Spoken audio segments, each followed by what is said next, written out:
Hello friends केमती अच्छी आपण मैंने मु तो भलरे अच्छी तेबे आपण मान सहित आउ गोटे कथा आज चर्चा करने चली आसली।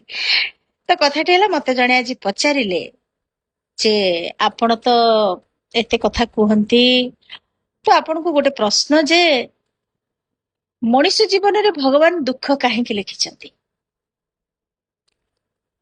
तो मु उत्तर रे तांकु जहा कहले आपण मान कहूँ टे शुणु निज गुण रे टिके विचार करेंगे। मु तांकु कहली जे आपण कौन आंसर जानी बा कौन भाविकी मते पचार मु जानी किंतु मु मो निजस्व मत रखा चाहिए। आ मोर निजस्व मत है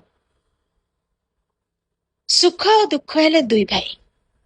सुख दिने दुख को पचारला जे तते तो कई भल पाते कि मत समस्ते बहुत भल पाती।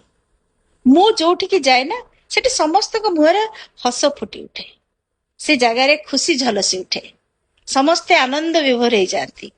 किंतु तते देखिले समस्ते मन दुखरे रुहंती, कांदती, मुह सुखेकी रुहंती, कोथरे मन लागेनी, तते तो कई भल पाती तो तू कहीं अच्छु जीवन में। तो दुख से कहला भाई रे मु एठी समस्तंक पाई नहीं, मु एठी केवल तो पाई अछि। मु ए दुनिया रे केवल सेठी पाई अछि जे जोठी मु जीवी ना सेठी मनीष कन्फर्म हो जावा दरकार जे आगो को सुख भी आसीबो, कहीं ना मो भाई ना से मु आसीबानी से आसीबो। आ द्वितीय कथा हैला जदि मु न रहिबी ताले तोर इंपोर्टेंस केमती बढ़िबो। तेणु तोर साथ दबा पाई, तोर इंपोर्टेंस बढ़ेबा पाई मु आसीछि। मु जानी छी मते के पसंद करंतेनी किंतु मु मन को कहा घर को जाएनी।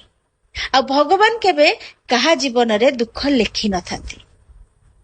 मनीष निज कर्म अनुसार सुख बा दुख को अनुभव करे।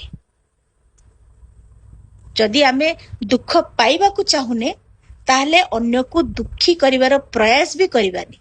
एमिति कौनसी कर्म करिबानी जोटा कि वर्तमान मुहूर्त रे हुए तो हमको खुशी देई पारे किंतु आम पई भविष्यत रे दुख लिखिदब। तेणु भगवान केवल अछंती मनीष को खुशी करबा पाई, मनीष को सुख दबा पाई। किंतु भगवान को पाखे भी तो गोटे संविधान चली ना। जदि तमे कुकर्म करिबो, कुपथरे जीवो ताले से कौन करेंगे। संविधान रे जो दंड लिखा है सेटा आपे आपे लागू हो। भगवान केवल तुमको साहा हेबे जदि तमे ताको शरण रे जीवो। तेणु भगवान केवल सुख दियंतु, दुख नुहे। दुख आम कर्मर फल। कर्म उचित रखंतु।